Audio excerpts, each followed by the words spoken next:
Hello everybody, it's Dustin Mahaffey at Geekmatics, and today I'm going to go ahead and make a little video about the equipment I've used. I've gotten several requests for it, so I think it's a good time right in the beginning of the channel to kind of make a video of everything that I'm using. Now I'm not going to go over everything. I think what would be best is just kind of go over the main equipment that I use, and then the extra equipment like a NAND programmer or the eye socket, the eye bridge, I will go over as I'm using them. It doesn't make sense to show you a NAND programmer but not have an iPhone 7 or a device to actually reprogram a NAND or unbind the Wi-Fi on. So I think it's better to show you those tools at that time, all right? So the first thing that I'm gonna go over is my Quick861 DW.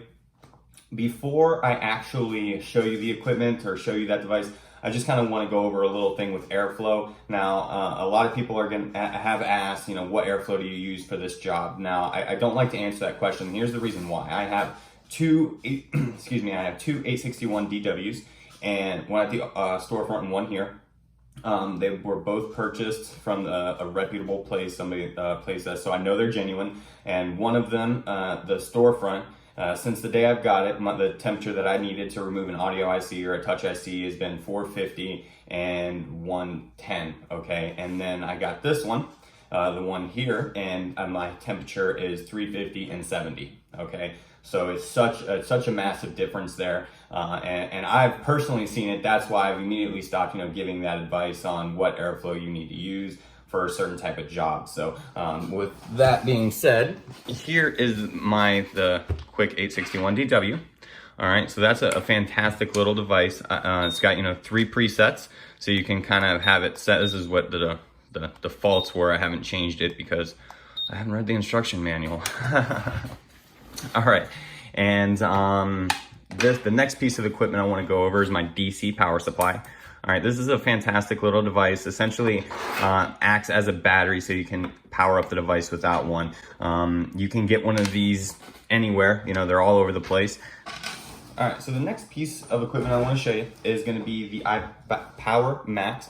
I really like this piece of equipment because of the prompt to boot option. Now you can get a squid anywhere, and what I mean when I say squid is a device that connects DC power supply into a battery FPC that you can plug into the device. The reason I like this one more than one of those though is because of the prompt to boot feature. Okay, when I say prompt to boot feature, the ends of the squids that come with the device also have a charging port connector on them that you can connect to the board, and you can hit this little button here and it will prompt the phone to turn on, which is fantastic. So if you don't have anything else, if you have the housing if you have the board out of the housing and nothing else connected besides the DC power supply, you can prompt to boot without actually having to take tweezers and jump the pin on the power button. So that's why I like this device, okay?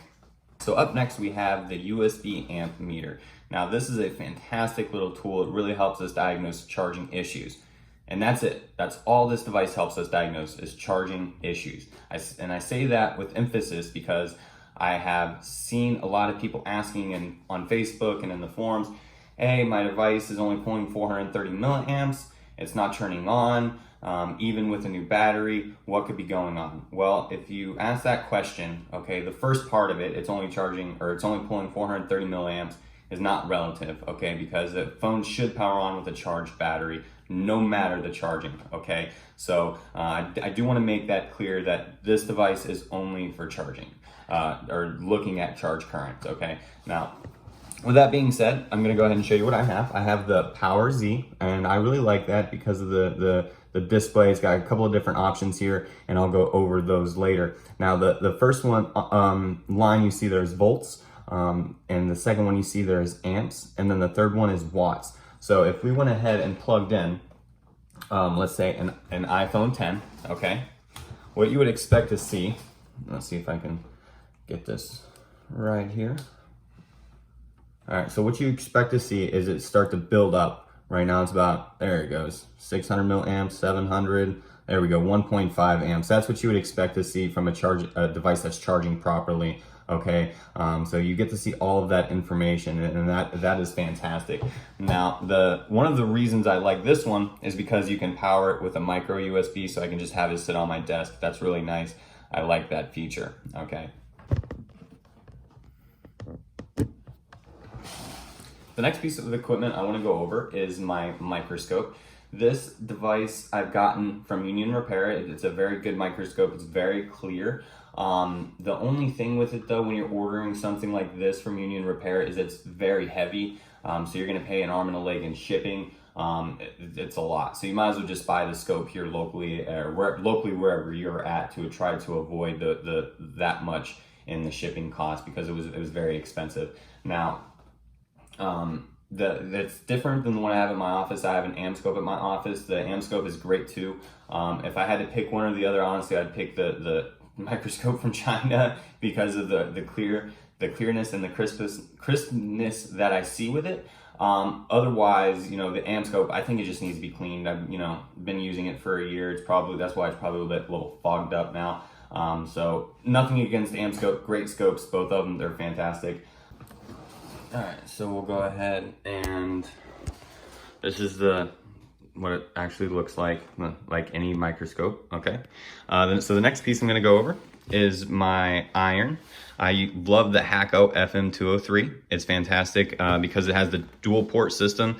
That's what really made that decision for me. Also, the auto sleeps and all that fanciness, so that's fantastic. I normally do not have just two of these type of irons connected to it. I'll have either my tweezers connected or my micro pencil connected. I love these tools. You know, this one you pop off a filter or something like that, you just pick it off, and this one really gets when you're laying a jumper into those tight spots. So those are fantastic pieces of equipment to have as well. All right, so that's the Hakko FM203.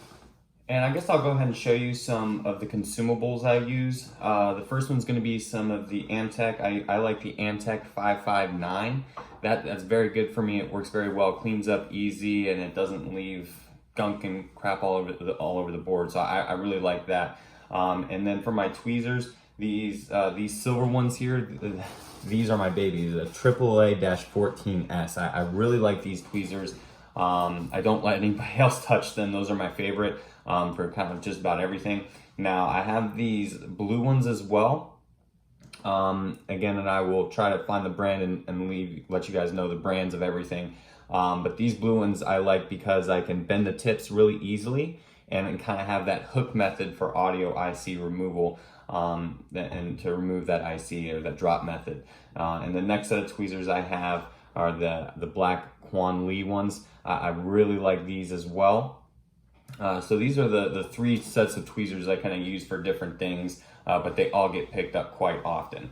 Now the solder paste that I actually use is the mechanic solder paste, the 183 degree. I like this. It's the perfect kind of melting point for me when I'm putting ICs on the board. I really like that stuff, so you should grab some of that as well. Hey guys, so that's going to be it for today. Now, before I got out of here, I did want to mention a few things. The first thing is, you'll notice that I didn't actually put links or where to buy any of the equipment, and that's simply because there are so many different places to buy them. Just to name a few, you have Union Repair, Mobile Centrics, Injured Gadgets, iPad Rehab, and you know, there's so many others to get the equipment that you need to get started. So go ahead and take a look. I did list all the model numbers for you guys, so you should be able to find them relatively easily. Now, also I wanted to mention MacBook videos are coming, so I just want to get a few of them in, make a good case of one, and then I'll put those videos out. And one last thing, I want to give out a shout out to Justin from the Art of Repair. You know, we've been talking these past couple of days. He's really given me some great advice, and especially on what equipment to get to make these videos better. So I'm going to get new cameras and new lighting, so I would expect to see that. So thank you, Justin, for kind of giving me that push that I needed to go ahead and do that. So that's going to be it for today, and enjoy the rest of your weekend.